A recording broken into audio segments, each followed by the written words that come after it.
나는 오래 살았다. 그 말은 자랑이 아니라 책임에 가깝다. 오래 산 사람은 말해야 할 진실이 생긴다. 젊은 사람들은 아직 겪지 않아도 되는 진실, 그래서 듣고 싶어 하지 않는 이야기 말이다. 오늘 내가 하려는 말도 그런 이야기다. 당신이 지금 60을 넘겼다면, 아니 아직 50대라 해도 오늘 밤 당신의 침실을 한번 돌아보라. 그곳에 걸린 그림 한 장이 당신의 남은 생을 조금씩 갉아먹고 있을지도 모른다. 사람들은 병이 오면 약을 찾는다. 돈이 없으면 일을 더 하려 한다. 외로우면 사람을 만나려 애쓴다. 그러나 잠이 깨지는 이유 없이 새벽에 가슴이 답답해지는 까닭을 묻는 사람은 드물다. 더 드문 것은 그 원인이 눈에 보이는 곳에 걸려있다는 사실이다. 침실벽, 매일 밤 마지막으로 바라보고 눈을 감는 그 자리에 말이다. 나는 수많은 노년을 보았다. 지식인도 있었고 평범한 가장도 있었으며 전쟁을 겪은 세대도 있었다. 공통점이 하나 있었다. 육체보다 먼저 지치는 것은 마음이었고 마음보다 먼저 무너지는 것은 잠이었다. 잠을 잃은 사람은 결국 모든 것을 잃는다. 잠을 잃은 사람은 기억도, 의욕도, 삶을 견디는 힘도 서서히 빠져나간다. 그리고 그 시작은 아주 사소한 것에서 비롯된다. 우리는 그것을 인테리어라고 부른다. 취향이라고 말한다. 하지만 영혼은 그렇게 부르지 않는다. 한국의 옛사람들은 밤을 낮보다 무겁게 여겼다. 낮은 사람이 사는 시간이고 밤은 혼이 돌아오는 시간이라고 믿었다. 그래서 잠자리는 늘 조심스러웠다. 베개 하나, 방향 하나에도 의미를 두었다. 이유는 단순하다. 밤에는 이성이 잠들고 기억과 감정이 깨어나기 때문이다. 낮에 억눌렀던 두려움, 후회, 분노가 밤이 되면 조용히 고개를 든다. 그때 눈앞에 있는 형상이 무엇이냐에 따라 그 감정은 쉬기도 하고 날뛰기도 한다. 문제는 우리가 그 사실을 잊고 산다는 데 있다. 특히 60 이후에는 더 그렇다. 사람들은 말한다. 이 나이에 뭘 바꿔. 그러나 나는 말하고 싶다. 이 나이기 때문에 바꿔야 한다고. 젊을 때는 하루쯤 잠을 설쳐도 다시 일어날 수 있다. 그러나 나이가 들면 한번 흐트러진 잠의 리듬이 인생의 리듬까지 흔든다. 침실은 더 이상 단순한 휴식 공간이 아니다. 남은 생을 회복하는 마지막 작업실이다. 그런데 우리는 그 가장 중요한 공간에 왜 그렇게 많은 불안을 걸어두는가? 왜 긴장과 상처의 형상을 매일 밤 영혼에게 보여주는가? 어떤 그림은 소리를 낸다. 어떤 그림은 말을 건다. 그리고 어떤 그림은 아무 말 없이도 사람을 지치게 만든다. 당신은 그것을 의식하지 못한다. 하지만 몸은 알고 있다. 그래서 이유 없이 심장이 빨라지고 이유 없이 한숨이 깊어진다. 나는 종종 이런 말을 들었다. 교수님, 요즘 괜히 밤에 깹니다. 그때 나는 묻는다. 잠자리에 무엇이 걸려 있습니까? 대부분의 사람들은 잠시 멈춘다. 그리고 고개를 갸웃한다. 그 질문을 처음 받아본 얼굴이다. 우리는 음식이 몸에 미치는 영향은 따지면서 눈에 들어오는 것이 혼에 미치는 영향은 생각하지 않는다. 그러나 혼은 눈으로 숨을 쉰다. 특히 잠들기 직전에는 더욱 그렇다. 오늘 나는 아주 구체적인 이야기를 하려 한다. 60 이후 절대로 침실에 걸어두어서는 안 되는 그림에 관한 이야기다. 이것은 미신이 아니다. 겁을 주려는 말도 아니다. 수십 년 동안 사람의 언어와 죽음을 연구하며 노년의 얼굴을 지켜본 한 사람의 고백에 가깝다. 이 사실을 젊은 사람들은 이해하지 못한다. 그들에게 밤은 아직 가볍기 때문이다. 그러나 당신은 다르다. 당신은 이미 많은 밤을 건너왔다. 침실은 싸움을 하는 곳이 아니다. 증명하는 곳도 아니다. 과거를 복귀하는 법정도 아니다. 그곳은 오직 하나의 목적만을 가져야 한다. 내일을 견딜 수 있도록 오늘의 혼을 내려놓는 장소. 만약 그 역할을 방해하는 것이 있다면 그것이 아무리 비싸고 의미 있어 보여도 결국 당신의 편이 아니다. 오늘 밤 잠자리에 들기 전 벽을 한번 바라보라. 그 그림이 당신에게 무엇을 말하고 있는지, 침묵 속에서도 그림은 반드시 무언가를 속삭이고 있다. 그리고 그 속삭임이 당신의 남은 생을 조금씩 바꾸고 있다는 사실을 나는 오래 살아서 알게 되었다. 사람들은 흔히 말한다. 강한 그림을 좋아한다고. 힘이 느껴지는 그림, 기세가 있는 그림, 보는 순간 마음이 단단해지는 그림이 좋다고 말이다. 특히 한 시대를 치열하게 살아온 사람일수록 그렇다. 전쟁을 겪었거나 가난을 견뎠거나 경쟁 속에서 가족을 책임져야 했던 사람들은 무의식적으로 강함을 벽에 걸어두려 한다. 그것이 자신을 지켜주리라 믿기 때문이다. 그러나 예순을 넘긴 뒤에도 그런 그림을 침실에 걸어둔다면 나는 조심스럽게 말하고 싶다. 그것은 더 이상 보호가 아니라 소모에 가깝다고. 첫 번째로 절대 침실에 걸어두어서는 안 되는 그림은 폭력과 긴장을 품은 그림이다. 전쟁 장면, 싸우는 사람들, 포효하는 맹수, 거센 파도가 부딪히는 바다, 번개가 가르는 하늘 같은 것들이다. 낮에 보면 그럴듯해 보인다. 삶의 투지를 상징하는 것처럼 느껴진다. 그러나 밤이 되면 이야기가 달라진다. 밤은 상징을 읽지 않는다. 밤은 그대로 받아들인다. 눈에 보이는 장면을 몸의 기억으로 삼켜버린다. 나는 한국 전쟁을 직접 겪은 세대의 노인들을 오래 지켜보았다. 그분들 중 많은 이들이 공통적으로 하는 말이 있었다. 꿈에서 아직도 총소리가 들립니다. 그 총성은 어디에서 오는가? 기억에서 오기도 하지만 현재에서 다시 불려 나오기도 한다. 벽에 걸린 전쟁 그림, 다큐멘터리 사진, 군복을 입은 젊은 시절의 자신, 그것들은 모두 밤이 되면 조용히 말을 건다. 아직 끝나지 않았다고. 사람의 몸은 나이를 먹을수록 싸움을 싫어한다. 이기는 싸움조차 부담이 된다. 젊을 때는 긴장이 에너지로 바뀌지만 노년의 긴장은 곧바로 피로가 된다. 그런데 침실에 긴장의 상징이 걸려 있다면 몸은 쉬지 못한다. 누워 있어도 싸우고 눈을 감아도 대비한다.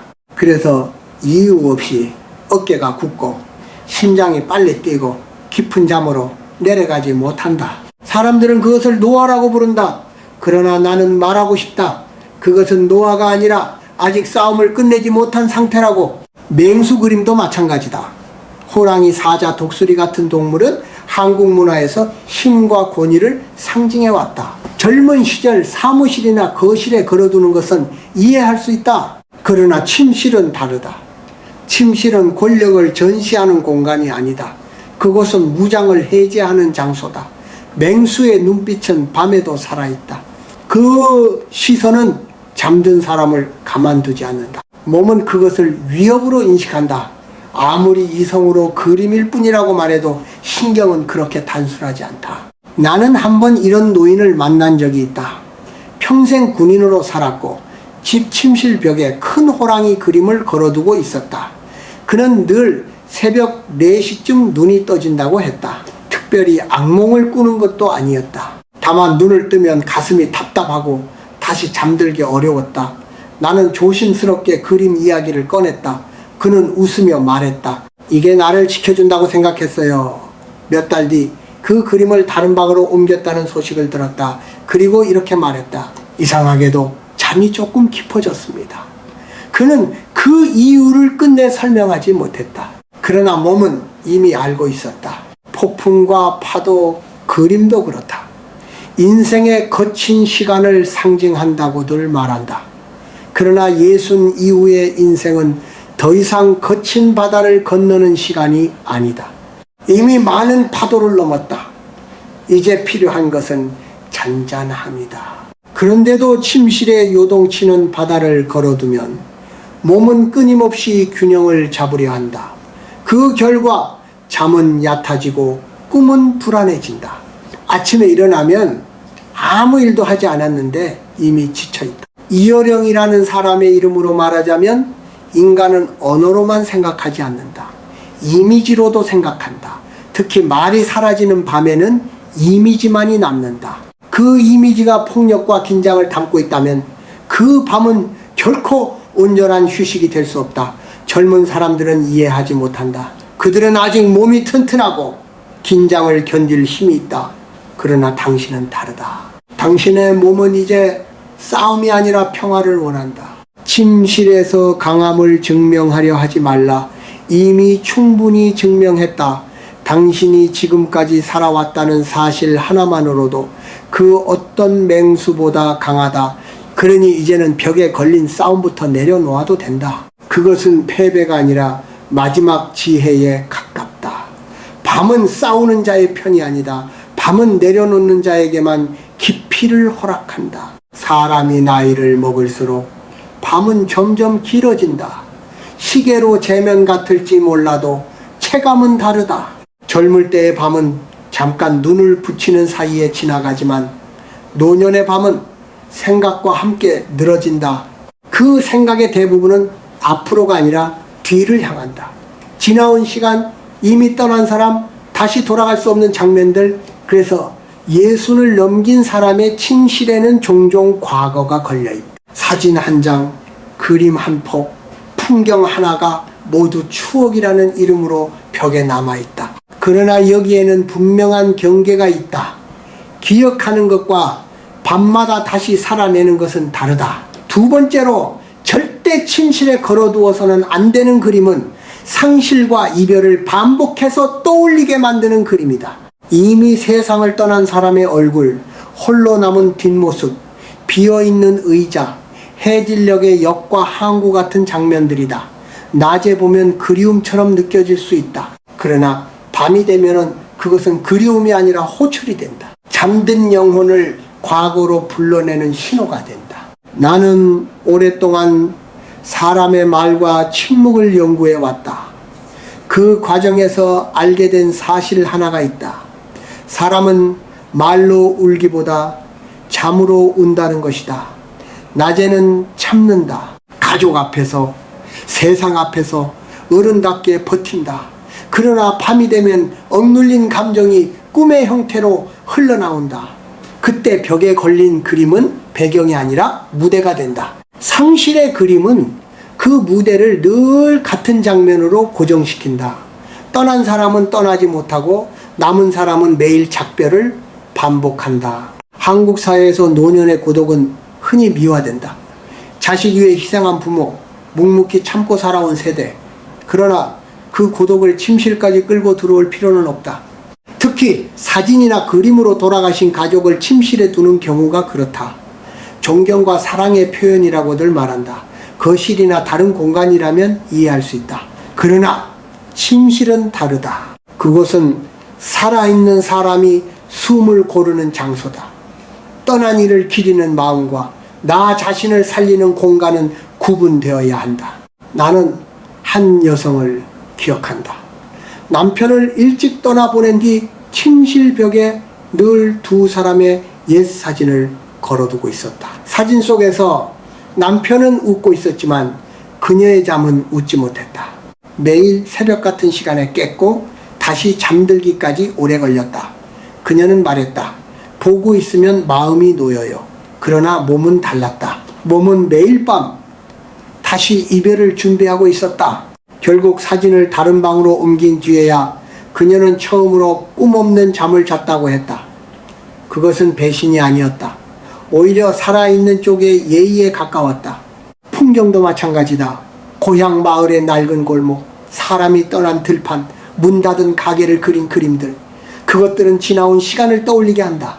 문제는 그 시간이 이미 끝났다는 사실이다. 예순 이후의 삶은 과거를 정리하는 시간이지만 과거에 머무는 시간은 아니다. 그런데 침실에 그런 그림이 걸려 있으면 마음은 자꾸 돌아가려 한다. 지금의 나를 살지 못하고 이미 끝난 장면 속에서 의미를 찾으려 한다. 그 결과 아침에 일어나도 현재가 낯설어진다. 사람들은 종종 말한다. 이제 남은 게 추억뿐이다. 그러나 그것은 절반만 맞는 말이다. 추억은 남아있지만 삶은 아직 끝나지 않았다.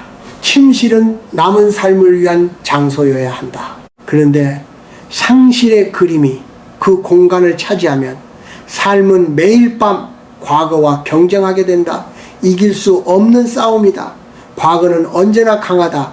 이미 완성되어 있기 때문이다. 반면 현재는 늘 미완이다. 그래서 더 불안하다. 이어령의 언어로 말하자면 인간은 시간 위에 사는 존재가 아니라 시간 사이에 사는 존재다. 그 사이의 균형이 무너지면 삶은 한쪽으로 기운다. 침실에 걸린 이별의 이미지는 그 균형을 과거 쪽으로 끌어당긴다. 그래서 사람은 자꾸 무기력해지고 아무 이유 없이 눈물이 많아진다. 그것을 우울이라고 부르기 전에 먼저 벽을 보아야 한다. 기억은 마음에 두어야지 밤에 들여놓을 것은 아니다. 떠난 사람은 이미 자기 시간을 살고 있다. 남은 사람은 남은 시간을 살아야 한다. 침실에서만큼은 과거에게 자리를 양보하지 말라. 그것은 잊음이 아니라 생존이다. 밤은 추모의 시간이 아니라 회복의 시간이다. 그 사실을 받아들이는 순간 잠은 다시 현재로 돌아온다. 그리고 그때 비로소 아침도 조금은 가벼워진다. 이제 세 번째 이야기를 해야 한다. 앞에 두 그림은 누구나 이해할 수 있다. 폭력과 상실은 분명히 무겁다.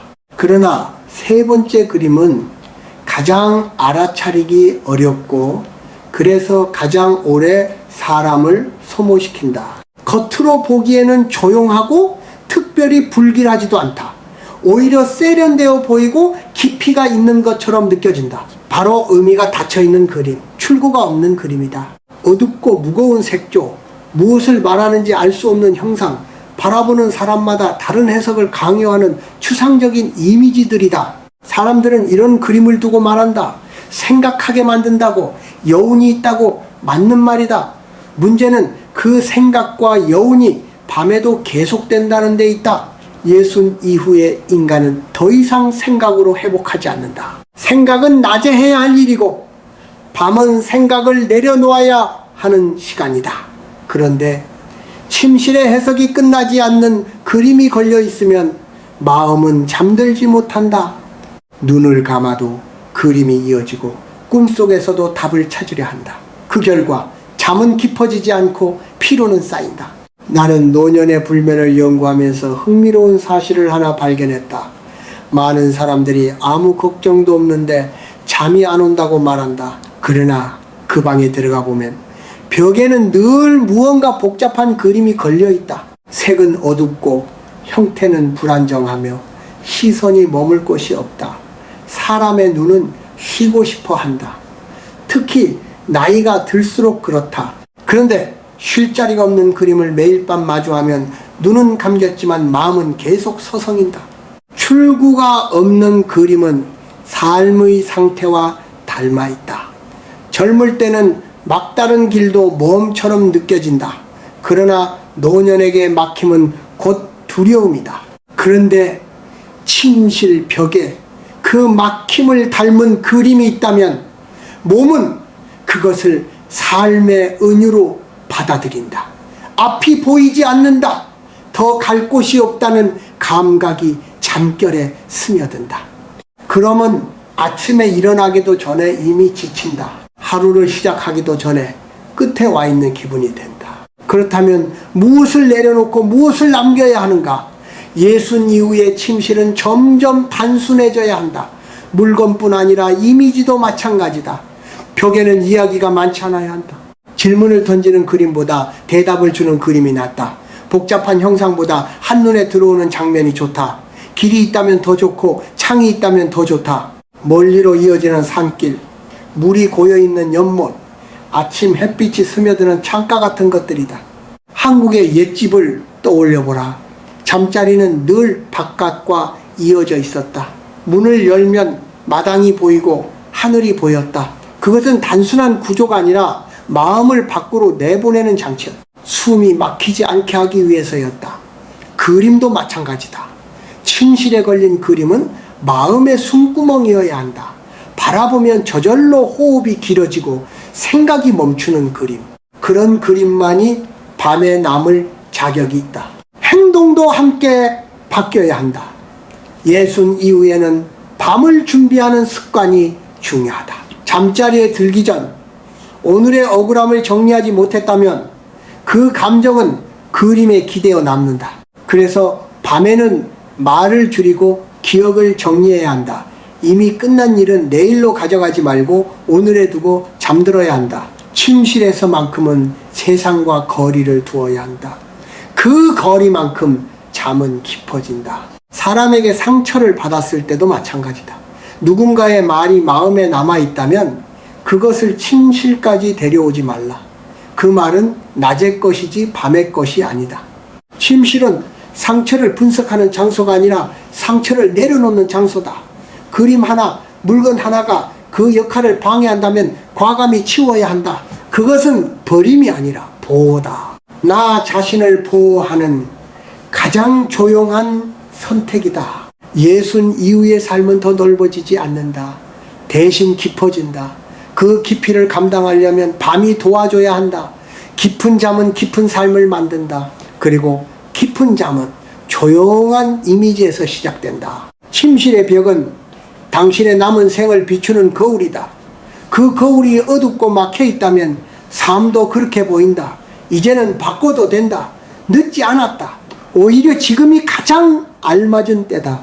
밤을 평온하게 만드는 선택은 남은 시간을 존중하는 선택이기 때문이다. 이제 이야기를 마무리하겠다. 나는 오늘 3가지 그림에 대해 말했다. 폭력과 긴장을 품은 그림, 상실과 이별을 붙잡아 두는 그림, 그리고 출구 없는 어둠에 머무는 그림. 이 그림들은 낮에는 참고 볼 수 있지만 밤이 되면 사람을 조용히 소모시킨다. 젊을 때는 그 영향을 느끼지 못한다. 몸이 앞서 버텨주기 때문이다. 그러나 예순을 넘기면 순서가 바뀐다. 마음이 먼저 지치고 그 뒤에 몸이 따라 무너진다. 그래서 밤은 더 이상 당연한 휴식이 아니라 삶의 상태를 드러내는 시간이 된다. 많은 사람들이 말한다. 이 나이에 뭘 그렇게까지 신경 쓰나. 그러나 나는 다르게 생각한다. 인생의 마지막 구간일수록 큰 변화보다 작은 정리가 더 중요하다. 무엇을 더 가지느냐가 아니라 무엇을 내려놓느냐에 따라 남은 시간이 달라진다.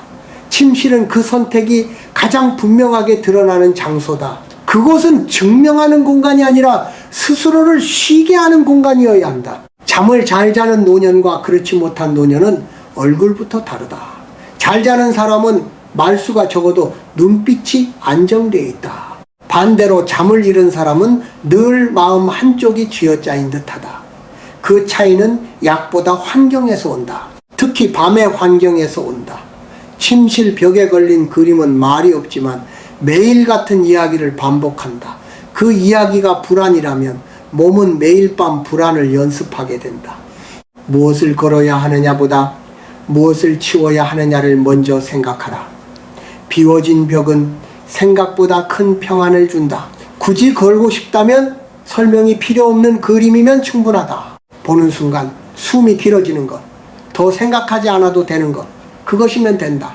마지막으로 말하고 싶다. 예순 이후의 삶에서 가장 지켜야 할 것은 체면도 재산도 아니다. 바로 잠이다. 잠을 지키는 사람은 끝까지 자기 삶의 주인으로 남는다. 오늘 밤 벽을 한번 바라보고 하나를 내려놓을 수 있다면 그것으로도 남은 생은 훨씬 가벼워질 것이다. 밤은 내려놓는 사람에게만 깊은 휴식을 허락한다.